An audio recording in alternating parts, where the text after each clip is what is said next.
وَلَا تَقُولُوا لِمَنْ يُقْتَلُ فِي سَبِيلِ اللَّهِ أَمْوَاتٌ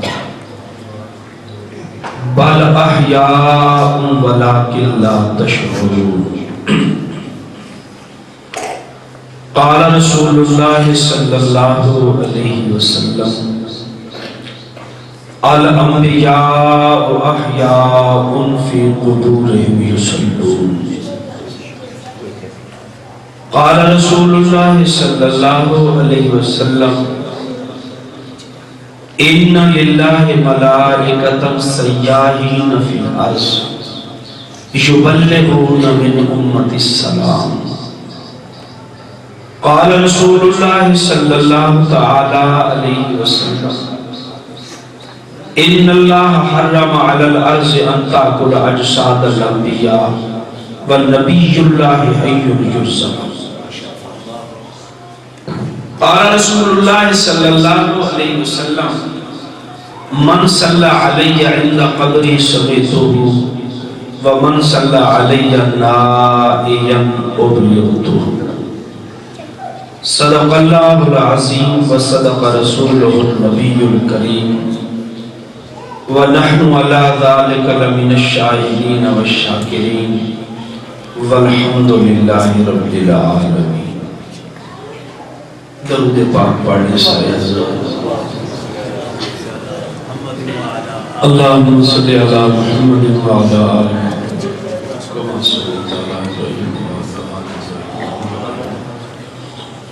اللہم بارک علی محمد وعلی آل محمد کما بارکت علی ابراہیم وعلی آل ابراہیم انک حمید مجید۔ محترم سامعین، حاضرین، دوستوں، بھائیوں اور بزرگوں، مہمان آتے رہیں گے، بیٹھتے رہیں گے، آپ میری طرف متوجہ رہیں۔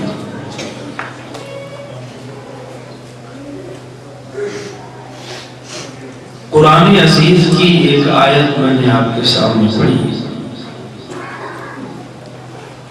جس کے اندر اللہ رب العزت نے وَلَا تَقُولُوا سے خطاب کر کے حکم دیا، فرمایا جو اللہ کے راستے میں شہید ہونے والے ہیں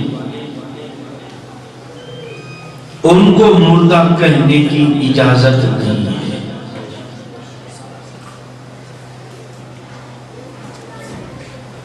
میدان کارزار میں اللہ کے راستے میں جو مارا جائے اس کے متعلق فرمایا گیا کہ اس کو مردہ کہنے کی اجازت۔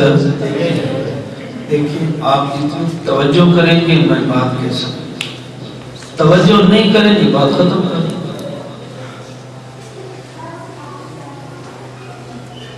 اللہ رب العزت نے شہید کے متعلق فرمایا کہ شہید زندہ، شہید کو مردہ کہنے کی اجازت نہیں ہے۔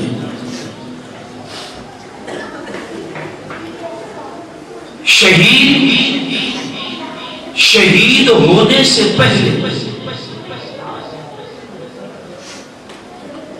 میدان کارزار میں لڑ رہا تھا،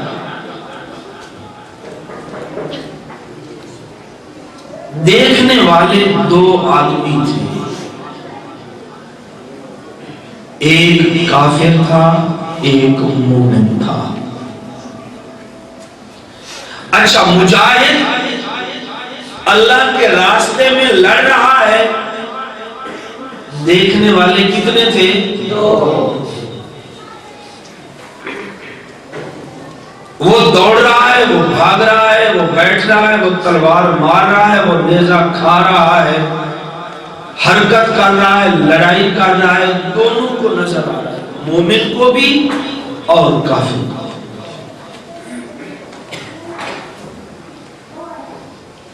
اب مومن سے پوچھو کہ وہ سامنے جو مجاہد لڑ رہا ہے، توپ چلا رہا ہے، اس کے بارے میں آپ کا کیا خیال ہے؟ وہ زندہ ہے یا مردہ ہے؟ مومن سے پوچھو، مومن بھی کہے گا زندہ ہے، کافر سے پوچھو تو کافر بھی کہے گا زندہ ہے۔ کافر سے ہم پوچھتے ہیں کہ زندہ کیوں ہے؟ وہ کہتا ہے نظر آ رہا۔ اچھا اب وہ شہید ہو جاتا ہے، گلا اس کا کاٹ دیا جاتا ہے، بازو اس کے الگ کر دیے جاتے ہیں، پیٹ اس کا چار کر دیا جاتا ہے، اندر کی الا بلا نکال کر باہر پھینک دی جاتی ہے، آنکھیں اس کی نکال دی جاتی ہیں، جسم کے ٹکڑے ٹکڑے کوئی کہیں پڑا ہے کوئی کہیں پڑا ہے، اب جسم کے ٹکڑے ٹکڑے الگ الگ کریں۔ توجہ، اب کافر سے پوچھو کہ مردہ ہے یا زندہ؟ کافر کہے گا مردہ۔ کافر کیا کہے گا؟ مردہ۔ اور مومن سے پوچھو کہ زندہ ہے یا مردہ؟ مومن کہے گا پہلے بھی زندہ تھا اب بھی زندہ ہے۔ مومن کہے گا پہلے بھی زندہ تھا اور اب بھی زندہ ہے۔ کافر سے پوچھا کہ تو پہلے کہتا تھا کہ زندہ ہے اور اب کہتا ہے زندہ نہیں ہے، تو پہلے زندہ کیوں تھا اور اب زندہ کیوں نہیں؟ کافر آگے سے جواب دے گا، پہلے میری آنکھیں دیکھ رہی تھی زندہ ہے، چل پھر رہا تھا، لڑ رہا تھا، اور اب میری آنکھیں کہتی ہیں چلتا پھرتا کوئی نہیں، حرکت کوئی نہیں، اس واسطے زندگی بھی کوئی نہیں۔ مومن سے پوچھتے ہیں کہ تم دونوں صورتوں میں زندہ کہتا ہے؟ وہ کہتا ہے پہلے میری آنکھیں کہتی تھی زندہ ہے، اب رب کا قرآن کہتا ہے۔ منافق اور کافر کو صرف اپنی آنکھ پہ اعتماد ہے، مومن کہتا ہے میری آنکھ دیکھے نہ دیکھے، اللہ کا حکم آ جائے ہم ماننے کو تیار ہیں۔ اب میری آنکھیں تو کہتی ہیں مردہ ہے، لیکن قرآن کہہ رہا ہے کیا ہے؟ زندہ ہے۔ تو یاد رکھنا، بعض چیزیں سمجھ آنے والی ہیں اور بعض سمجھ نہیں آتی۔ دیکھو نبی کریم علیہ السلام کا معراج کا سفر سمجھ آتا ہے، کس طرح گئے کس طرح واپس ہے، سمجھ سے والا تھا۔ ایک سفر سمجھ آنے والا ہوتا ہے اور ایک سفر سمجھ ہی نہیں آتا۔ اچھا ایک طہارت سمجھ آتی ہے، ایک طہارت سمجھ ہی نہیں آتی۔ وضو کرتے ہیں، چہرے پہ پانی ڈالتے ہیں، بازوؤں پر پانی ڈالتے ہیں، پیروں کو دھوتے ہیں، تو پیروں کو دھونے سے، چہرے کو دھونے سے، ہاتھوں کو دھونے سے مٹی اترتی ہے، مٹی اترتی ہے۔ جب مٹی اتری، نجاست اتری، تو اس کو تو ہم طہارت کہیں گے، لیکن اگر پانی نہ ہو تو کیا کیا جاتا ہے؟ تو تیمم کے اندر مٹی اترتی نہیں، مٹی چڑھتی ہے۔ مٹی اترتی نہیں بلکہ مٹی چڑھتی ہے، تو مٹی اترے اس کو تو طہارت کہیں تو عقل مانتی ہے، لیکن مٹی چڑھے بدن کے اوپر اس کو طہارت کہیں اس کو عقل۔ تو ایک طہارت جس کو عقل مانتی ہے اور ایک طہارت وہ ہے جو عقل نہیں مانتی، شریعت مانتی۔ شریعت مانتی۔ میں ایک اور مثال دے کر آگے جاتا ہوں۔ یاد رکھو جہاں عقل لاجواب ہو جاتی ہے، اس عقل کے لاجواب کا جواب حضور کی شریعت ہوتی ہے۔ اگر عقل کے پاس جواب نہ ہو تو شریعت دیتی ہے۔ لوگ مسائل کا انکار کیوں کرتے ہیں؟ انہوں نے مسائل کو اپنی عقل پر پرکھنا شروع کر دیا۔ ایک سنار میں کسی نے سنارے سے کہا آج ایک پتھر تولا گیا جس کا وزن 100 ٹن ہوا۔ کہنے لگا میں تو نہیں مانتا۔ سنارے سے پوچھا گیا تو کیوں نہیں مانتا؟ کہنے لگا اس واسطے نہیں مانتا کہ میرے ترازو میں نہیں تول سکتا، کیونکہ سنارے کا ترازو ردیاں اور ماشے تولنے والا ہے، منوں اور ٹنوں کو تولنے کے لیے یہ ترازو کافی نہیں۔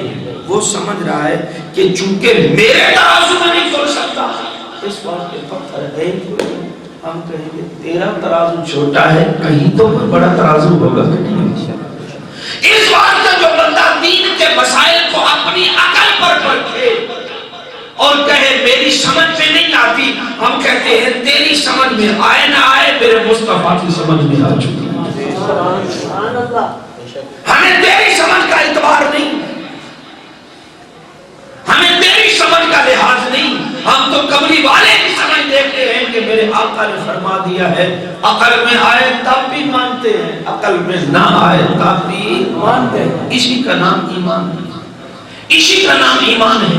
اور اب میں آپ کے سامنے بول رہا ہوں، تقریر کر رہا ہوں، آپ میں سے کوئی کچھ کر مجھے کہہ دے کہ تم مردہ ہے تو میں اس کے ایمان کا انکار نہیں کروں گا کہ تو بے ایمان ہے، یہ کبھی نہیں کروں گا، کیونکہ اس نے میری حیات کا انکار کیا اور ایسی زندگی کا انکار کیا۔ بڑے بڑے بچوں 5 تک آ جاؤ، انہیں منہ اٹھنے ہیں اور یار آ جاؤ، تھوڑی بڑی مہربانی نہیں، میں تو ٹھانے لا جاتا اگر نہیں کیس کرتا تو آ جاؤ، آ جاؤ۔ زمین جنبت نے جنبت میں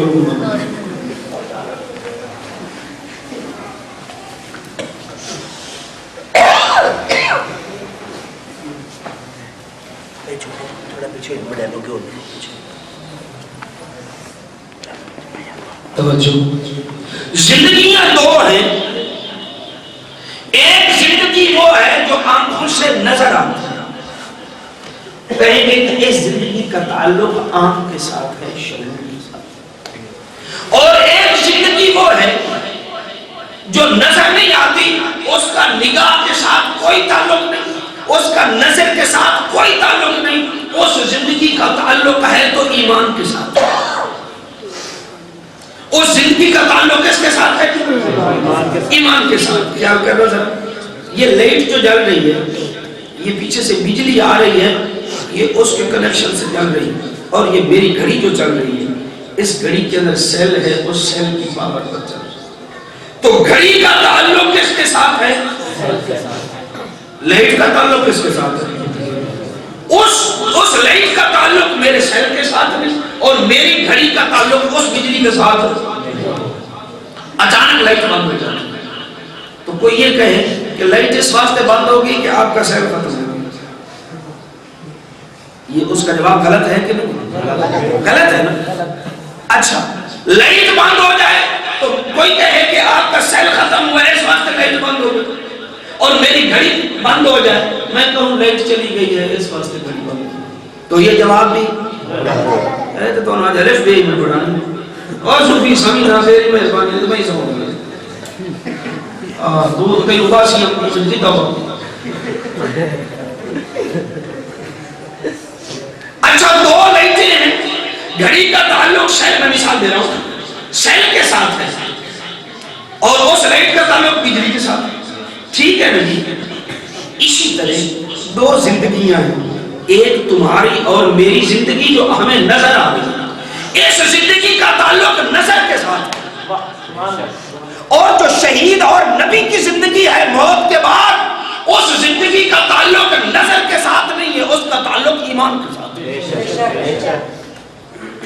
دو چیزیں الگ الگ ہو گئی۔ اب ایک آدمی آپ میں سے کسی چلتے پھرتے آدمی کو کہہ دیتا مردہ، تو چونکہ اس زندگی کا تعلق ایمان کے ساتھ نہیں تو اس کی نظر کا انکار کرے، انا ہے، یہی کہیں گے انا ہے، تو اندھا ہے، تو چونکہ اس زندگی کا تعلق کس کے ساتھ تھا تو ہم نے انکار بھی کس کا کیا؟ نظر کا انکار کیا، شعور کا انکار کیا۔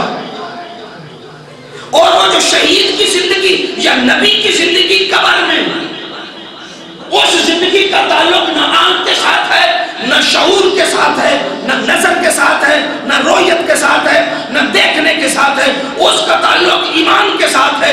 جو اس زندگی کا انکار کرے گا ہم اسے اندھا نہیں کہیں گے، اسے بے ایمان کہیں گے، وہاں اس کے ایمان کا انکار کریں گے۔ ایمان کا نبی زندہ کیوں ہوتا ہے؟ شہید زندہ کیوں ہوتا ہے؟ کہ پیغمبر کے دین پر اپنے آپ کو کٹوا دیتا، پیغمبر کے دین پر، نبی کی شریعت پر اپنے آپ کو کٹوا دیتا ہے، ختم کروا دیتا ہے۔ اللہ پاک نے قرآن پاک میں فرمایا وَلَا تَقُولُوا، عیسائیوں نے ایک جملہ کہا، وہاں بھی خدا نے کہا لا تقولوا۔ عیسائیوں نے کہا تین خدا ہے، عیسائیوں نے کیا کہا؟ تین خدا والی بات اللہ کو ناپسند آئی، اللہ نے فرمایا وَلَا تَقُولُوا ثَلَاثَةٌ، یہ 3 والا جملہ زبان پر لانے کی اجازت نہیں۔ تو 3 خدا کہنے والی بات غلط تھی، تبھی تو اللہ نے منع کیا نا۔ اچھا ایک اور مقام آیا وَلَا تَقُولُوا عَلَى اللَّهِ إِلَّا الْحَقِّ، یہاں بھی وَلَا تَقُولُوا ہے، فرمایا کہ اللہ کے ذمے ایسی بات نہ کہو جو حق نہ ہو، اللہ پر وہی بات کہو جو اللہ کی شان کے مطابق ہو اور حق ہو۔ اور جہاں شہید کو شہید کی حیات ثابت کرنی تھی، اللہ نے وہاں بھی لا تقولوا کے ساتھ منع کیا۔ توجہ، وَلَا تَقُولُوا لِمَن يُقْتَلُ فِي سَبِيلِ اللَّهِ أَمْوَاتٌ، جو اللہ کے راستے میں شہید ہوئے ان کو مردہ کہنے کی زبان سے اجازت نہیں۔ اچھا زبان سے تو اجازت نہیں ہے، لیکن ہے تو سامنے پڑا، بوٹیاں الگ الگ ہوگی، کوئی حرکتی کوئی نہیں، کوئی سانس ہی کوئی نہیں، کوئی زندگی والی علامات ہی اس کے اندر کوئی نہیں۔ تو چلو زبان سے تو مردہ نہیں کہتے، دل میں مردہ کہہ لیں تو اللہ پاک نے ایک اور آیت بتائی وَلَا تَحْسَبَنَّ الَّذِينَ قُتِلُوا فِي سَبِيلِ اللَّهِ أَمْوَاتًا، اللہ نے فرمایا وہ جو اللہ کے راستے میں کٹ گئے ان کو اپنے دل کے اندر مردہ خیال بھی نہیں کرتے۔ ایتیں 2 آ گئی، ایک ایت کے اندر زبان پر پابندی لگا دی گئی اور دوسری ایت میں دل پر پابندی لگا دی۔ کس پر پابندی لگا دی؟ دل پر۔ اب اس کو مردہ نہیں کہہ سکتے۔ اچھا وہ تو ہو گیا زندہ، اور جس نبی کی شریعت پر کٹا تھا، نبی کی شریعت پر کٹ کے ایک انسان زندہ ہوتا ہے تو نبی کی زندگی اور نبی کی حیات کا اندازہ کون لگا سکتا ہے؟ پیغمبر کی حیات کا اندازہ کون لگا سکتا ہے؟ اور نبی کو کوئی کہے کہ اپنی قبر کے اندر مردہ ہے، شہید زندہ ہو، بھلا یہ بتاؤ کہ کوئی امتی نبی سے بڑا درجہ پا سکتا ہے؟ کوئی امتی پیغمبر سے بڑا درجہ نہیں پا سکتا۔ جب شہید زندہ ہے تو نبی اس سے بڑھ کر زندہ ہے، نبی اس سے بڑھ کر زندہ ہے، پیغمبر اس سے بڑھ کر زندہ ہے۔ صحابہ کرام ترمذی شریف جلد نمبر 2 سورۃ ملک کے فضائل ہیں، امام ترمذی نے جمع کی حدیث سے۔ امام ترمذی رحمۃ اللہ علیہ فرماتے ہیں، ایک صحیح حدیث نقل کرتے ہیں کہ کچھ صحابہ کرام حضور علیہ الصلوۃ والسلام کے پاس آئے اور آ کر عرض کرنے لگے یا رسول اللہ آج ہم نے ایک جگہ خیمہ لگایا ہے اور خیمے کے نیچے اتفاقاً قبر تھی، قبر سے سورۃ ملک کی آواز آ رہی۔ سبحان اللہ، کس کو آواز آ رہی؟ شکر اتماماتی کوئی نہیں بیٹھو، کام خراب ہو گیا۔ یا رسول اللہ صلی اللہ علیہ وسلم سورۃ ملک کی آواز، امام ترمذی رحمۃ اللہ علیہ ترمذی شریف شاشتہ میں شامل ہے، اہل سنت والجماعت کی معتبر کتاب۔ فرمایا کہ کیا دیکھتے ہیں، کیا سنتے ہیں کہ نیچے سے اور زمین سے قبر سے سورۃ ملک کی آواز آ رہی تھی، ہم نے سنی۔ یہ بات سن کر نبی پاک علیہ الصلوۃ والسلام نے فرمایا کہ یہ سورۃ ملک ہے جو عذاب قبر سے بندے کو نجات دیتی ہے۔ اچھا میں پوچھتا ہوں کہ سورۃ ملک حضور سے پہلے بھی کسی پر نازل ہوئی تھی؟ سورۃ ملک آپ سے پہلے کسی پر نہیں اتری، جب آپ سے پہلے کسی پر نہیں اتری حضور پر آئی، جب حضور پر آئی تو معلوم ہوتا ہے یہ قبر جو تھی جس کے اندر سے آواز آ رہی تھی، یہ جو دفن آدمی تھا یہ کسی پچھلی امت کا آدمی نہیں تھا، حضور کی امت کا ہی تھا۔ اور جب پچھلی امتوں میں اتری نہیں تو کسی کو یاد نہیں تھی، جب یاد نہیں تھی تو پڑھنی کس نے یاد؟ حضور صلی اللہ علیہ وسلم کا کوئی صحابی تھا جو سورۃ ملک قبر میں پڑھ رہا تھا اور صحابہ نے سن لیا۔ اور دوسرا سوال یہ پیدا ہوتا ہے کہ قبر کے اوپر خیمہ لگا لیا، ان کو پتہ ہی نہیں چلا، صحابہ کو پتہ ہی نہیں چلا۔ معلوم ہوتا ہے کہ اس دور میں قبریں پکی نہیں ہوتی، اگر پکی ہوتی تو پتہ چل جاتا، اور ایک بالشت سے اوپر بھی ہوتی پتہ چل جاتا۔ اللہ کے نبی پاک صلی اللہ علیہ وسلم نے فرمایا کہ ایک بالشت قبر رکھو، ایش عمر نہ بناؤ۔ جب ایش عمر کی منع کر دی گئی تو اب چھوٹی سی قبر ڈھیری بنا دی گئی، اور ہوا کی وجہ سے، پانی کی وجہ سے، مرور زمانہ کی وجہ سے وہ کسی طرح مٹ گئی، ختم ہو گئی۔ اوپر صحابہ نے خیمہ لگا دیا، اب پتہ نہیں ہے کہ نیچے قبر ہے یا نہیں۔ جب سورت یاسین کی آواز سورت ملک کی آواز آئی تو پھر پتہ چلا کہ یہاں قبر ہے۔ اور صحابہ کرام کا بھی یہ عقیدہ، میں نے پہلے تمہید کے اندر یہ بات کی کہ کوئی بات عقل میں آئے یا عقل میں نہ آئے، عقل کے پجاری پھر سوال کیا کرتے ہیں، عقل کے پجاری پھر اعتراض کیا کرتے ہیں کہ فلاں سوال کا جواب دو، فلاں سوال کا جواب دو۔ سوالوں کے جواب بھی دیتے ہیں، سوالوں کے جواب بھی دیتے ہیں، لیکن مصطفیٰ صلی اللہ علیہ وسلم کی شریعت میں جو مسئلہ اٹل ہے اس کو مانتے بھی ہیں، اس کا انکار۔ حضرت یونس علیہ السلام مچھلی کے پیٹ میں 40 دن تک زندہ رہے۔ کتنے دنوں تک؟ 40 دن تک زندہ رہے۔ بے ہوش رہے یا فوت ہو گئے تھے؟ زندہ تھے، اور زندہ ہونے کے ساتھ باہوش و حواس بھی تھے، اور باہوش و حواس ہونے کے ساتھ ساتھ اللہ کے نام کی تسبیح بھی کرتے ہیں، اللہ کے نام کی تسبیح بھی کرتے رہے۔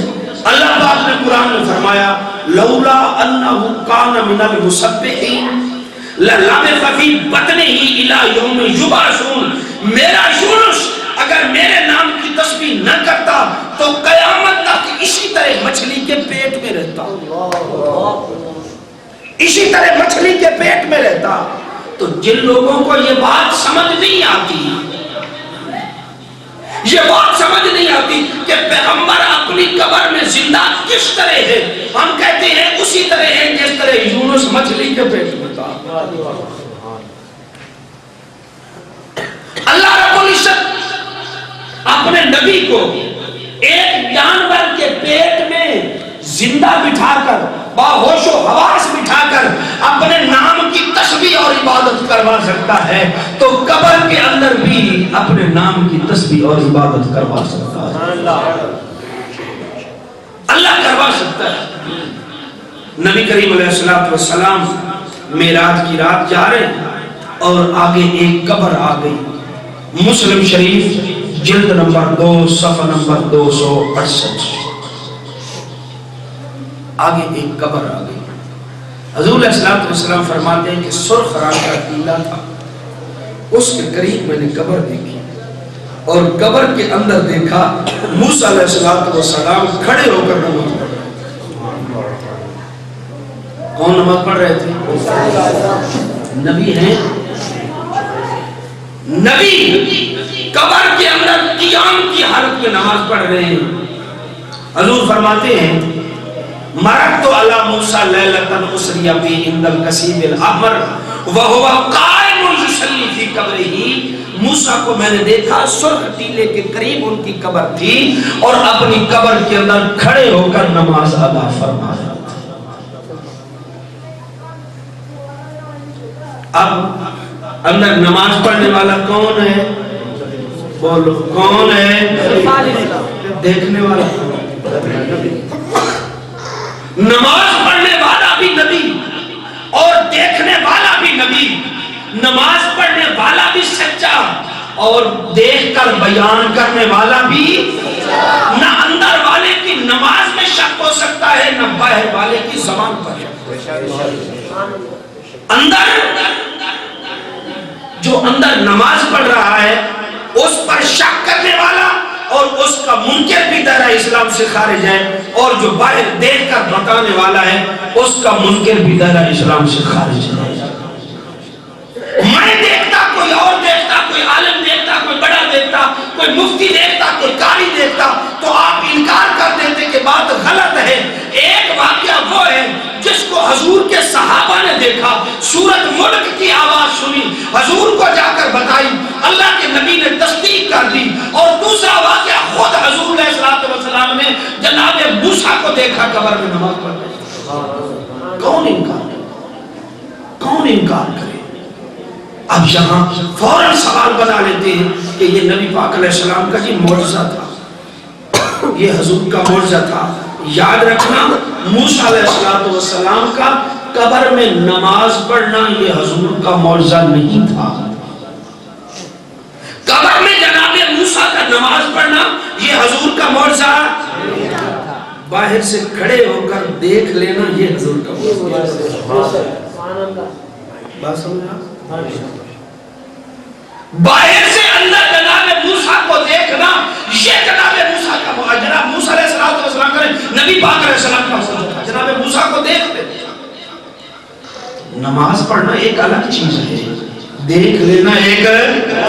نماز کا تعلق جناب موسیٰ کے ساتھ ہے, دیکھنے کا تعلق جناب محمد مصطفیٰ صلی اللہ علیہ وسلم. تو اب اس کو معجزہ کہہ کے ٹال دینا. میں پوچھتا ہوں کہ معجزہ ماننے کے لیے ہوتا ہے یا انکار کرنے کے لیے؟ ماننے کے لیے ہوتا ہے یا انکار کرنے کے لیے؟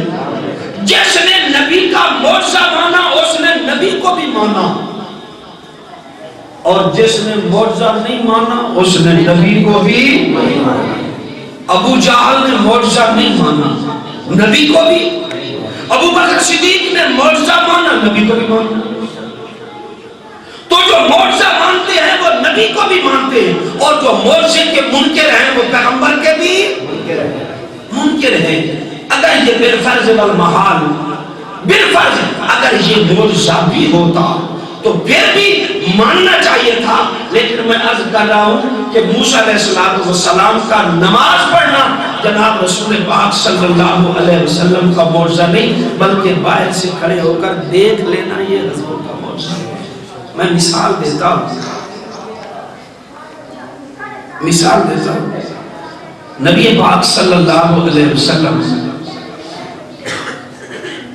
معراج کر کے جب واپس آئے نا تو آپ نے فرمایا میں بیت المقدس گیا ہوں, آسمان پر گیا ہوں, جنت کو دیکھا, دوزخ کو دیکھا.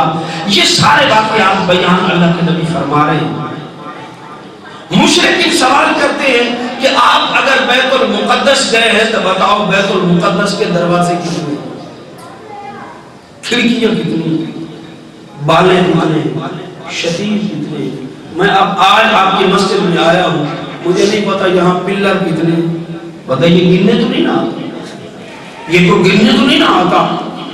مجھے یاد پڑتا ہے کہ خیر المدارس کی مسجد کے 11 دروازے. ایک مولوی صاحب نے تقریر کی, دیکھو جی یہ 11ویں شریف کو نہیں مانتے, دیکھ لیں کہ خیر المدارس کی مسجد کے دروازے بھی 11 ہیں. تو مولانا خیر محمد صاحب جنہوں نے مسجد بنوائی تھی وہ کہتے ہیں میں نے غور بھی آج ہی کیا, واقعی یعنی مسجد کو خود بنوانے والا پانی مسجد کو بھی خیال نہیں کرنا. ایک مسجد میں جہاں 4 سال سے وہاں جمعہ پڑھا رہا ہوں, اب مجھ سے پوچھے کہ اس کے دروازے کتنے میں نہیں بتا سکتا. کبھی گنے ہی نہیں, یہ رجی دیکھ لگے بڑھ گئی. نبی پاک صلی اللہ علیہ وسلم پریشان ہو گئے کہ یہ دروازے پوچھ رہے ہیں, کھڑکیاں پوچھ رہے ہیں, بالیں پوچھ رہے ہیں, شتیر پوچھ رہے ہیں, نقشہ پوچھ رہے ہیں. تو اللہ رب العزت نے فرمایا اب تم یہیں رہو, پہلے تم گئے تھے, اب بیت المقدس تمہارے سامنے. سبحان اللہ, سبحان اللہ. اب مسجد اقصی تمہارے سامنے ہوگی. مسجد اقصی کے پردے ہٹا کر سامنے کر دی گئی. نبی کریم علیہ السلام دیکھتے جا رہے ہیں, گنتے جا رہے ہیں, بتاتے جا رہے ہیں. اچھا حضور کو تو مسجد نظر آ گئی تھی, مشرکین کو بھی آ گئی تھی؟ ان کو نہیں آئی تھی. اللہ کے نبی کو مسجد نظر آئی, ان کو نہیں آئی. حضور دیکھتے جا رہے, گنتے جا رہے, بتاتے جا رہے. توجہ کرنا. تو اب بیت المقدس کا وجود اپنے مقام پر یہ میرے مصطفیٰ کا معجزہ نہیں تھا. مکے میں کھڑے ہو کر بیت المقدس کو دیکھ لینا یہ حضور کا معجزہ تھا. میں دونوں باتوں کو لگا کر رہا. موسیٰ علیہ السلام کا قبر میں نماز ادا کرنا یہ حضور علیہ السلام کا معجزہ، باہر سے اندر موسیٰ کو دیکھ لینا یہ حضور کا۔ اب اگر کوئی کہے کہ یہ معجزہ تو ایک ہی جواب میں دیا کرتا ہوں کہ کیا ہم معجزہ پیش نہیں کر سکتے؟ کہتے ہیں نہیں۔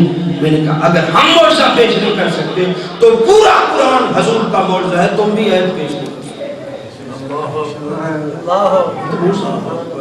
قرآن نبی پاک علیہ السلام کا معجزہ ہے، کوئی انکار کر کے دکھائے۔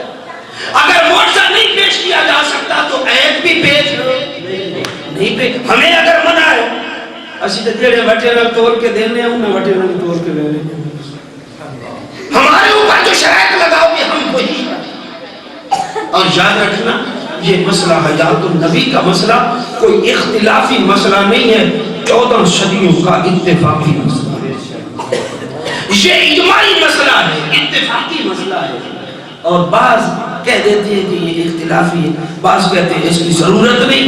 جو بھی مولوی آپ کو کہہ رہے ہیں اس کی ضرورت نہیں، وہ اندر سے مماتی ہو جائے، اس کو پہچاننے کا بہترین طریقہ۔ جو کہہ رہے ہیں اس مسئلے کی ضرورت کوئی نہیں شیئر میں کیا ضرورت ہے، وہ اندر سے مماتی ہو گئے۔ اس بات سے اپنے ایمان کو سوچ پرکھ کر رکھیں۔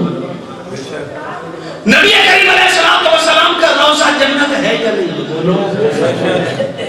حضور کریم علیہ السلام نے فرمایا ما بین بیتی و منبری روضۃ من ریاض الجنہ، میرا روضہ جنت ہے۔ حضور کا روضہ جس کا عقیدہ ہے بلند آواز سے کہے حضور کا روضہ۔ اچھا جب حضور کا روضہ جنت ہے تو جنت میں مردے نہیں، اور جنت میں مردے نہیں ہوتے، جنت میں کون ہوتا ہے؟ زندہ ہوتا ہے۔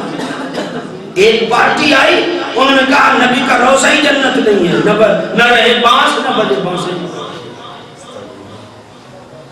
نبی کا روضہ کہنے لگے جنت نہیں۔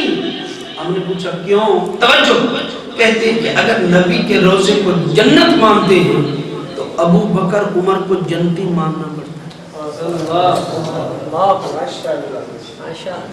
اگر نبی کے روضے کو جنت مانتے ہیں تو شیخین کو حضرت صدیق اکبر فاروق اعظم رضی اللہ تعالیٰ عنہ ان کو جنتی ماننا پڑتا ہے۔ ان کو جنتی نہ ماننے کے لیے ہم جنت کے روضے کے جنت ہونے کا انکار کرتے ہیں۔ دوسری پارٹی آ گئی، ان سے پوچھا روضہ جنت ہے؟ کہتے نہیں۔ کیوں جنت نہیں مانتے؟ کہتے ہیں کہ اگر روضے کو جنت مانے تو نبی کو زندہ مانے، نبی کو۔ اب دعویٰ ایک ہے، دلیلیں دونوں کی الگ الگ ہیں۔ دعویٰ ایک ہے کہ نبی کا روضہ جنت نہیں، اس سے پوچھا تیری کیا مجبوری ہے؟ وہ کہتا ہے میری مجبوری یہ ہے کہ روضے کو جنت مانتا ہوں تو ان دو کو بھی جنتی ماننا پڑتا ہے جو ساتھ ہے۔ یہ میرے بات بارے میں نہیں ہے، اس واسطے میں جنت نہیں مانتا۔ ان سے پوچھا تم بھی جنت نہیں مانتے؟ کیوں نہیں مانتے؟ یہ کہتے ہیں اگر جنت مانے تو پھر حضور کو زندہ ماننا پڑتا ہے۔ درمیان میں اہل سنت والجماعت تھے، اور سنت والجماعت نے کہا نبی کا روضہ جنت ہے، نبی زندہ بھی ہے، ابو بکر عمر جنتی بھی ہے۔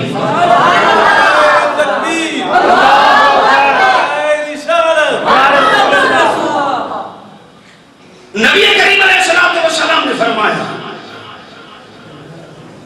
جو میرے روضے پر آ کر درود پڑھے گا میں سنوں گا، اور جو اپنے مقام دور سے پڑھے گا تو ملائکہ مجھ تک پہنچا دے گی۔ پڑھو اس نیت سے کہ فرشتے لے کے جا رہے ہیں۔ اللہم صلی اللہ علیہ وسلم۔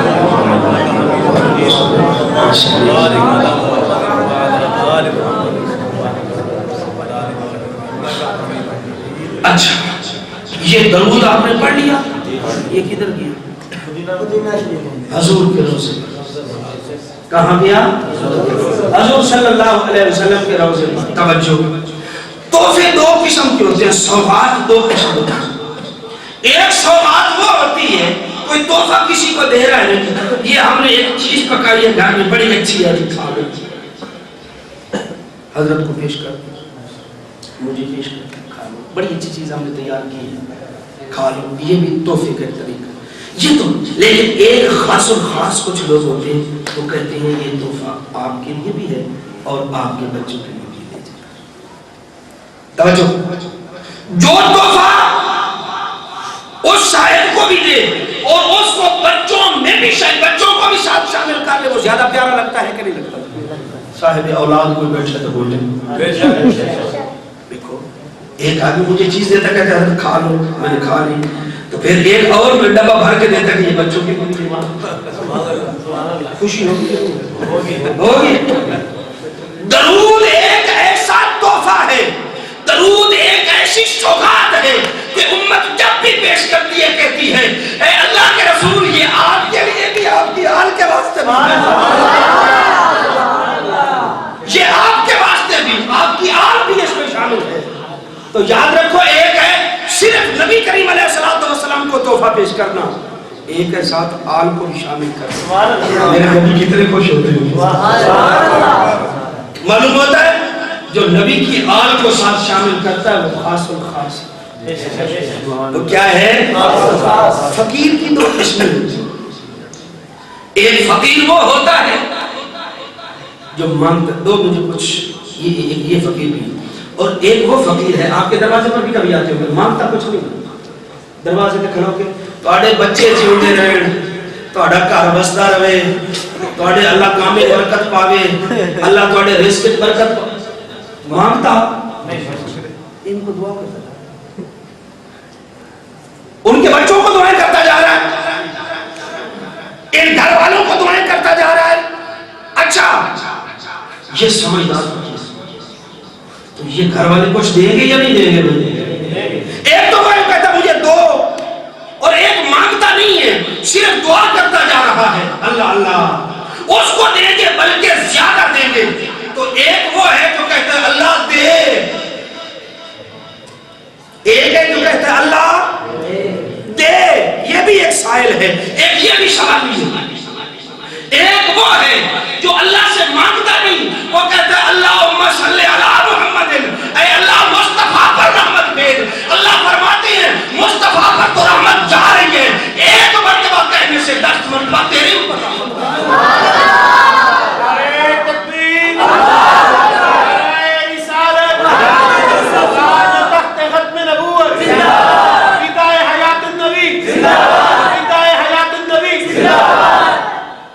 ایک وہ ہے جو کہتا ہے دے, اور ایک وہ ہے جو جملہ ہی ایسا کہہ دیتا کہ دے کہنے کی ضرورت ہی نہیں پڑتی, دے کہنے کی ضرورت ہی نہیں پڑتی.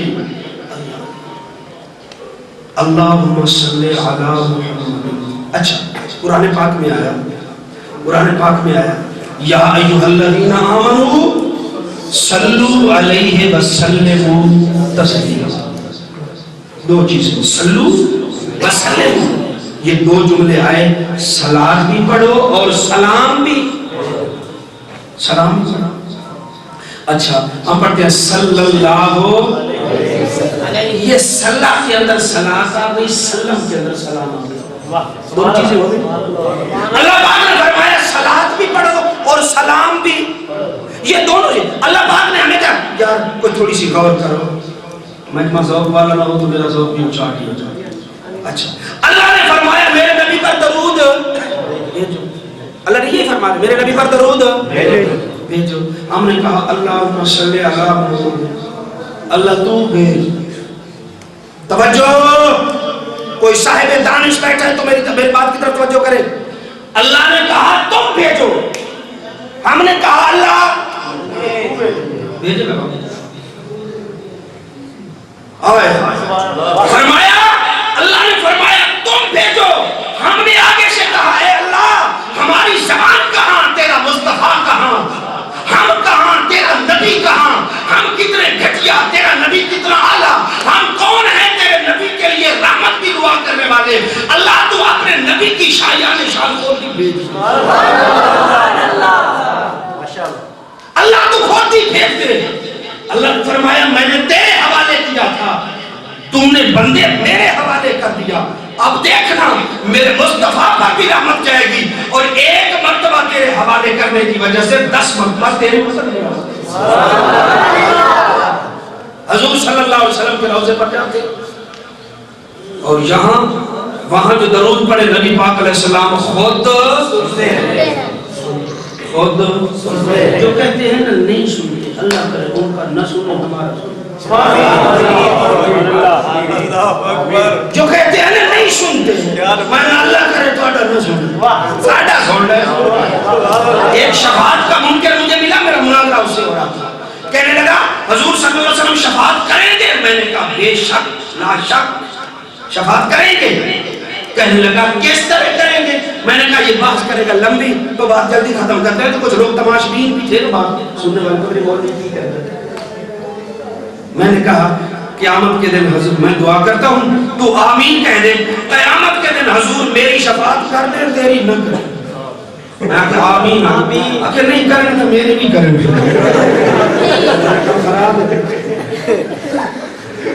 اگر نہیں کریں تو پھر میری بھی کریں۔ میں نے کہا تو جو منکر ہے تو پھر میرے اوپر سوال کرتا ہے یہ جو ہم گناہ کرتے ہیں یہ نبی پاک علیہ السلام کو پسند ہے؟ بولو پسند ہے؟ اگلا سوال میرے اوپر کرتا ہے جب حضور کو ہمارے گناہ پسند نہیں تو ہماری سفارش کیوں کریں؟ یہ سوال ہے۔ میں نے بھی اکائی کے یاد لگے میں آجا بھئی یہ داس ہے بھئی یہ ایسی گناہ کر رہے ہیں اللہ نے پسند ہے؟ آدھا نہیں، میں کو مغفرت کیوں کرتا جس طرح اللہ کو ہمارے گناہ پسند پھر بھی اللہ مغفرت کریں گے، اسی طرح حضور کو ہمارے گناہ پسند نہیں پھر بھی شفاعت کریں گے۔ تو جو یہ کہتا ہے کہ آقا وہاں درود نہیں سنتے، میں کہتا ہوں بدبختہ خدا کرے تیرا نہ سن اور ہمارا سن لیں۔ اللہ اللہ۔ حضرت عبداللہ ابن عمر رضی اللہ تعالیٰ عنہ، موطا امام مالک کے اندر حدیث آئی صفحہ 150، موطا امام محمد صفحہ نمبر 396۔ حضرت عبداللہ ابن عمر رضی اللہ تعالیٰ عنہ اذا اراد سفرن اتا قبر النبی صلی اللہ علیہ وسلم، جب بھی ارادہ سفر کا کرتے تو پہلے حضور کے روضے پر جاتے اور جا کر کیا کہتے؟ مصنف عبدالرزاق السلام الصلاۃ والسلام علیک یا رسول اللہ، روضے پر جا کر سلام کرتے اور جب سفر سے واپس آتے گھر نہ آتے سیدھے مصطفیٰ کے روضے پر جاتے، سلام کر کے پھر واپس آتے، سلام کر کے پھر واپس آتے۔ کوئی ایک صحابی بھی ایسا نہیں جس نے حضرت ابن عمر کو کہا کہ تیرا یہ عمل غلط ہے۔ لگتا ہے اسے مماتی کوئی نہیں سی، کسی نے بھی یہ نہیں کہا کہ تیرا یہ عمل غلط ہے، یہ تیرا عمل مشرک العیاذ باللہ۔ صحابی شرک کر سکتے ہیں اور صحابی شرک نہیں کر سکتے۔ حضرت بلال رضی اللہ تعالیٰ عنہ کو نبی پاک علیہ السلام نے خواب میں فرمایا بلال کیا ظلم ہے آتے نہیں؟ ہم تو ہوتے تو کہہ دیتے خواب خیال۔ حضرت بلال طور پہ روزے پر آ گئے، روزے پر آ گئے، خواب میں پیغام ملا تھا نا، پیغام کہاں ملا تھا؟ آ گئے کہ نہیں آ گئے؟ آ گئے۔ میں بات کر رہا تھا نبی پاک علیہ السلام کے روضے پر ایک شخص کہتا ہے کہ یہاں پڑھیں تو حضور سن لیں، توجہ، جہاں بھی پڑھیں حضور وہیں سے۔ میں کہتا ہوں کہ تمہیں بھی حضور کے روضے پر جانے کا کوئی حق نہیں، کیونکہ حضور ہر جگہ سے حضور کے جانے کی کیا کریں۔ دوسرا کہتا ہے کہ روضے پاک سے بھی نہیں سنتے، میں کہتا ہوں کہ تجھے بھی روضے پر جانے کا حق ہے۔ میری بات سمجھ رہے؟ ایک وہ تھا جو کہتا ہے ہر جگہ سے سنتے، میں کہتا ہوں تجھے بھی روضے پر جانے کا حق نہیں ہے۔ دوسرا کہتا ہے وہاں سے بھی نہیں سنتے، میں کہتا ہوں تجھے بھی روضے پر جانے کا حق نہیں۔ روضے پر جانے کا حق کس کو ہے؟ جب قدم مدینے کی طرف اٹھتے ہیں تو مومن سے پوچھا جاتا ہے، امتی سے پوچھا جاتا ہے تو مدینے کیا کرنے جا رہے ہیں؟ وہ کہتا ہے اس لیے جا رہا ہوں کہ جہاں نہیں سنتے وہاں سنتے ہیں۔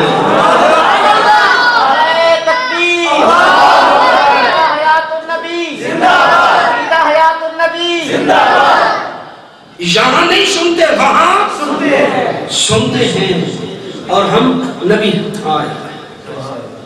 مولانا منظور نعمانی رحمت اللہ تعالی علیہ نے لکھا، فرماتے ہیں کہ حضور علیہ السلام کی طرف جب ہم سلام بھیجتے ہیں تو سلام کا ہمیں ثواب نہ ملے، حضور کا جواب آ جائے، سمجھو سب کچھ آ گیا۔ سبحان اللہ، ثواب نہ آئے، جواب آ جائے، اور جب جواب آ جائے گا تو ہم سمجھیں گے کہ سب کچھ اچھا۔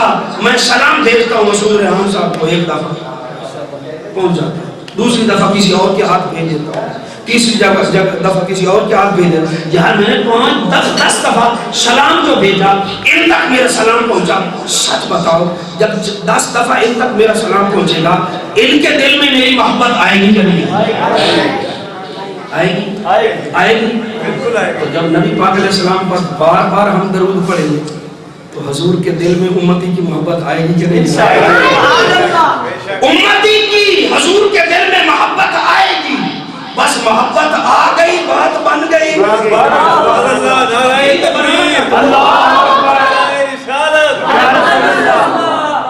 محبت آ گئی، بات بن گئی۔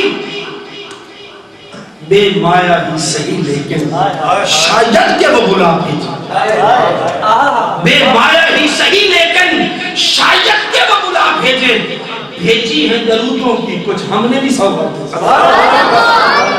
بھیجی ہے درودوں کی کچھ ہم نے بھی سوگات دی۔ ہمارے پاس نہیں، ہمارے پاس نہیں، ہم آقا کو اور کیا پیش کر سکتے ہیں، نبی کریم علیہ السلام کو اور ہم کیا پیش کر سکتے ہیں؟ اس واسطے یہ مسئلہ اجماعی مسئلہ ہے۔ کیا مسئلہ ہے؟ اجماعی مسئلہ۔ نبی کریم صلی اللہ علیہ وسلم فرماتے ہیں ان اللہ حرم علی الارض ان تاکل اجساد الانبیاء والنبی اللہ حی یرزق۔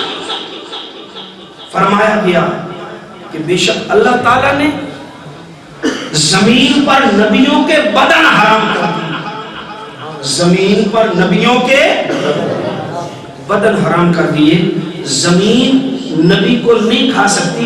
آگے فرمایا وَالنَّبِيُّ اللَّهِ حَيٌّ يُرْزَقُ، نبی زندہ ہوتا ہے اسے رزق دیا جاتا ہے۔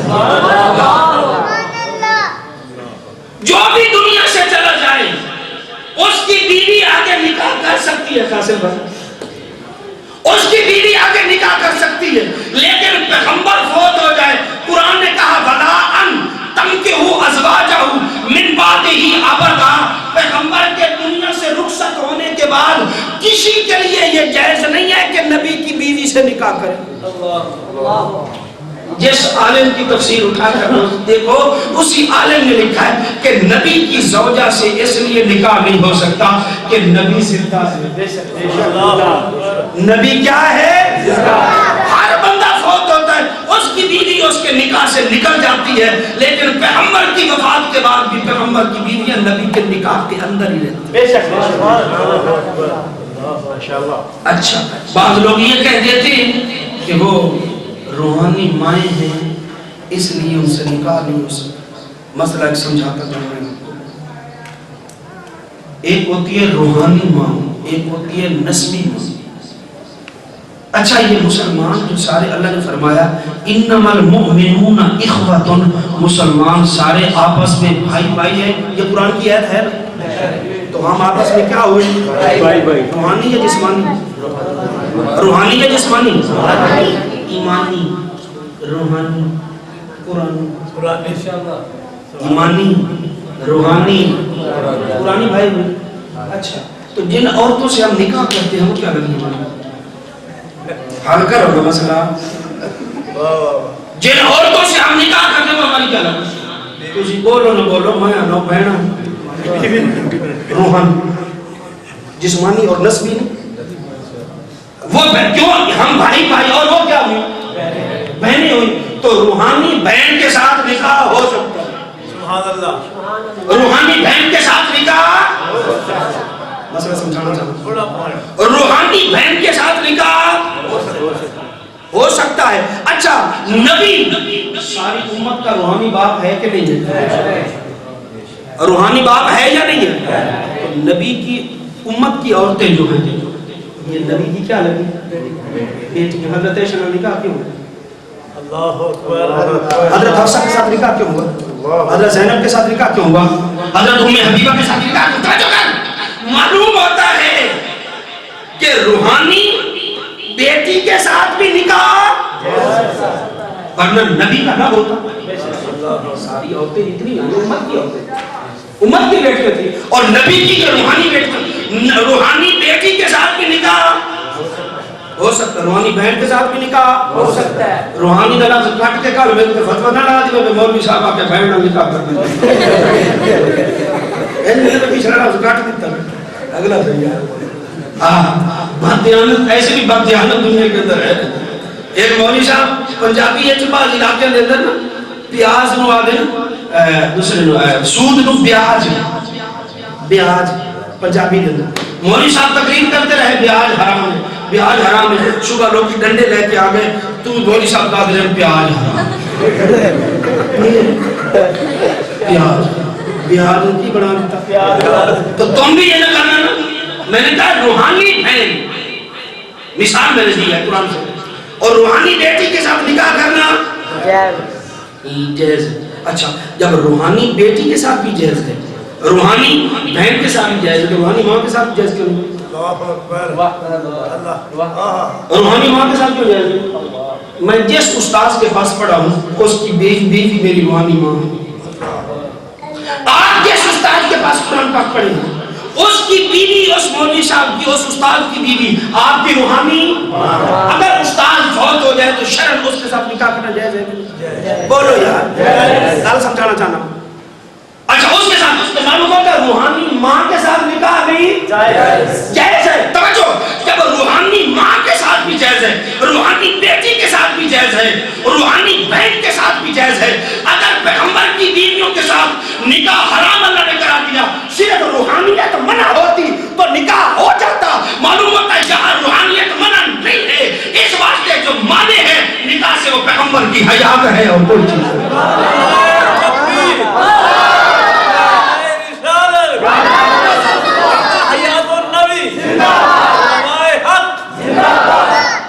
روحانیت مانے نہیں، کیونکہ روحانیت کے ساتھ رکاوٹ نہیں پڑتی۔ میں نے 3 مثالیں دی، جہاں صرف اگر روحانیت ہوتی تو رکاوٹ نہ ہوتی، نکاح ہو جاتا۔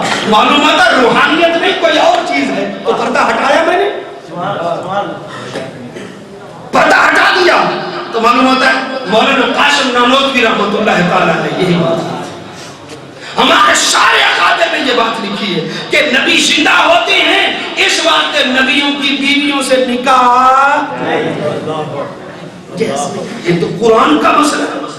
وَلَوْ أَنَّهُمْ ظَلَمُوا أَنفُسَهُمْ جَاءُوكَ فَاسْتَغْفَرُوا اللَّهَ وَاسْتَغْفَرَ لَهُمُ الرَّسُولُ لَوَجَدُوا اللَّهَ تَوَّابًا رَحِيمًا۔ فرمایا گیا کہ اگر کوئی بندہ اپنی جان پر ظلم کر لے، گناہ کر لے، وَلَوْ أَنَّهُمْ ظَلَمُوا أَنفُسَهُمْ جَاءُوكَ، میرے نبی کو تیرے دروازے پہ آ جائے۔ علماء نے لکھا ہے حضور کی اس زندگی میں اور وفات کے بعد بھی اگر حضور کے پاس چلا جائے گا اور کہہ دے کہ یا رسول اللہ مجھے اللہ سے معافی لے کر دو، حضور کے ہونٹوں نے حرکت کر دی تو اللہ بھی معافی کر دی۔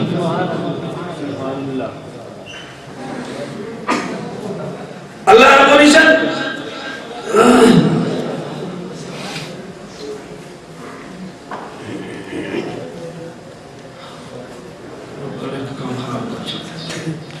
اچھا انبیاء علیہ السلام کے ابدان بدن زمین پر کیا کیے گئے؟ آخری نقطہ، بہت لمبا موضوع ہے اور اس موضوع پر مجھے مستی بھی بڑی چلتی ہے، سچی گل میں ڈوب جاتا۔ میں نے 8 دن پڑھایا ہے پھر بھی میری پیاس نہیں بجھی۔ علماء کو 8 دن مسلسل یہ مسئلہ میں نے پڑھایا، اور جو ایک دن تقریر کی دوسرے دن نہیں کی، وہ اور کی تیسرے 8 دن مسئلہ پڑھانے کے بعد میں نے کہا ابھی بھی باقی ہے۔ بڑی شوق سے سن رہا تھا زمانہ، ہم ہی سو گئے داستان حضور کی حیات ایک ایسی توجہ،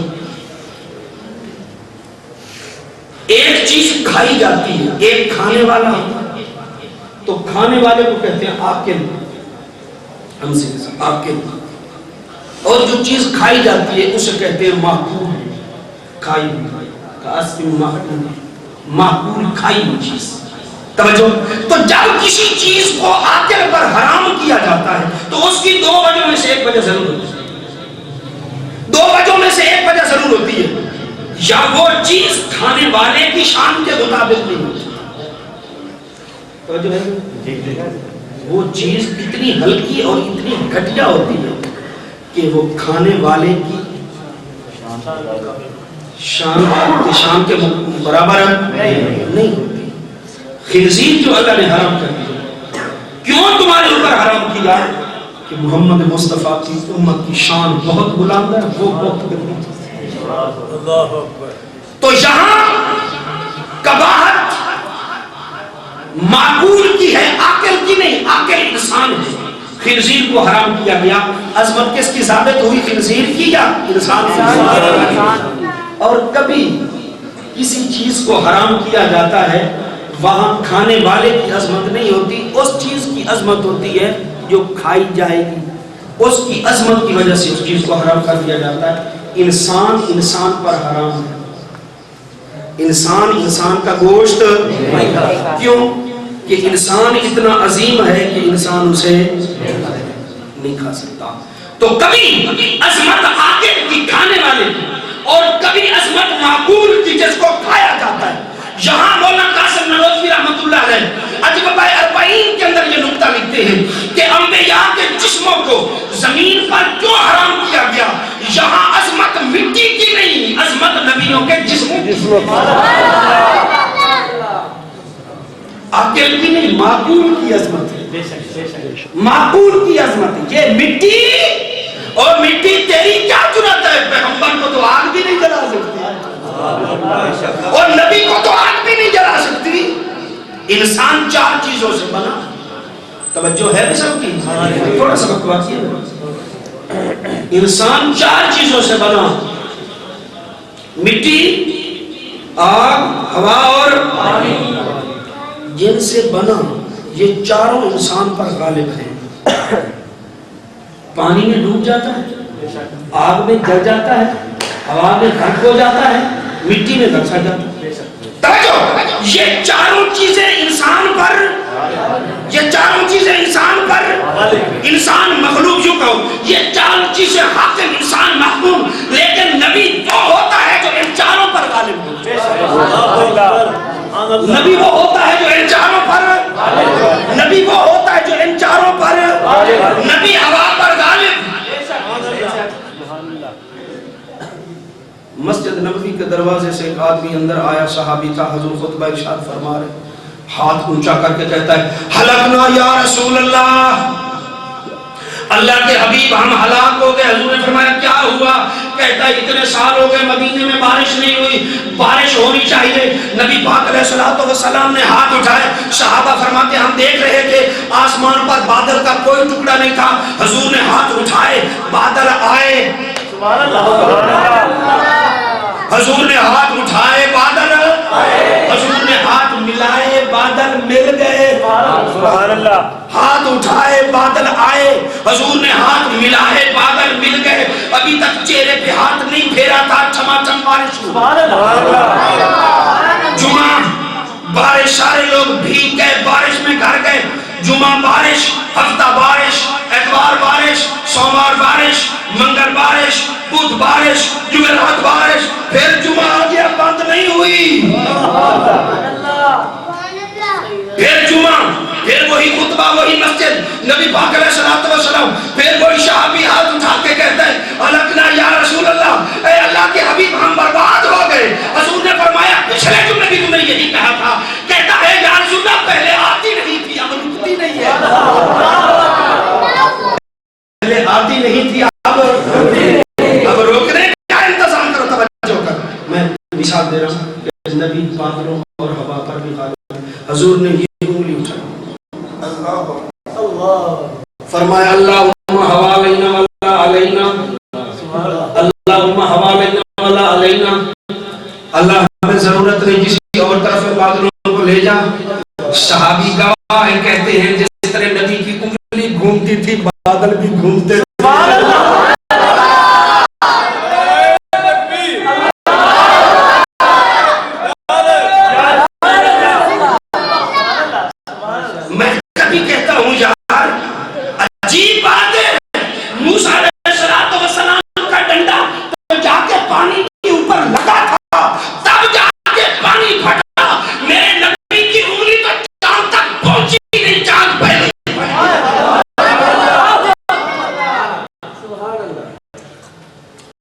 جا کے لگا ہے، تب جا کر وہ کھڑا ہوا ہے، برف کے بلاکوں کی شکل ڈنڈا لگا ہے۔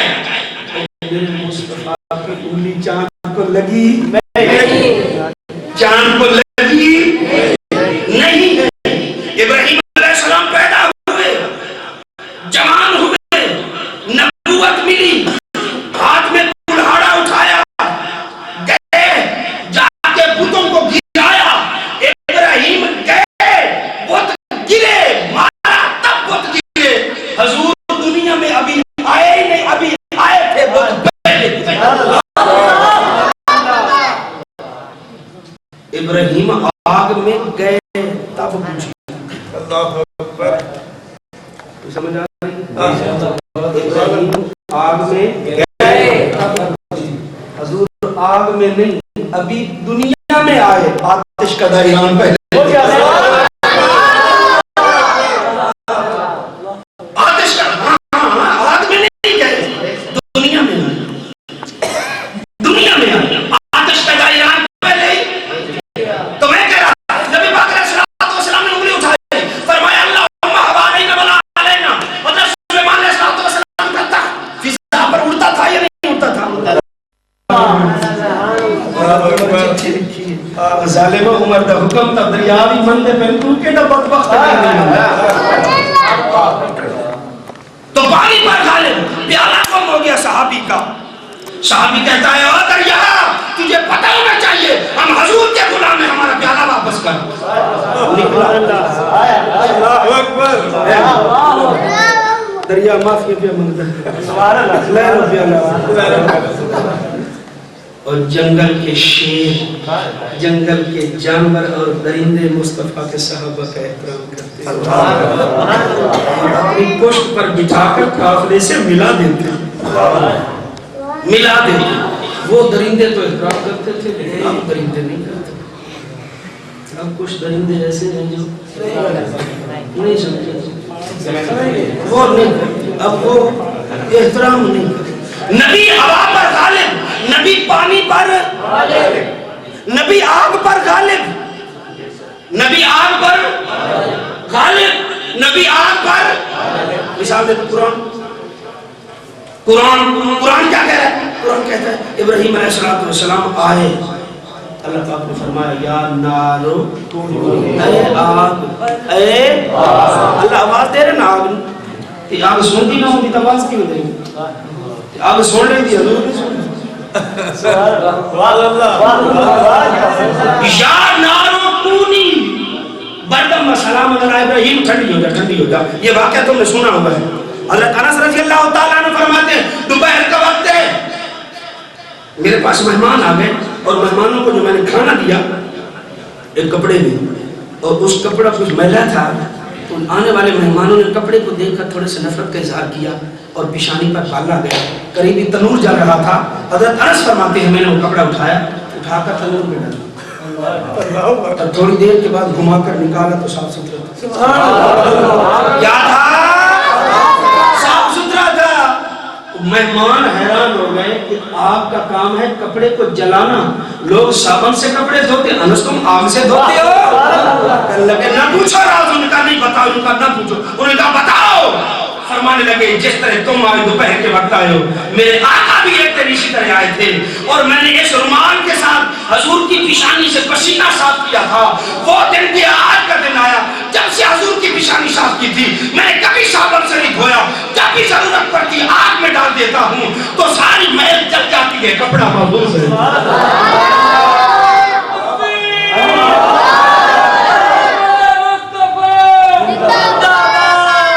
نبی آگ پر غالب، نبی مٹی پر غالب، نبی مٹی پر غالب، نبی مٹی پر غالب۔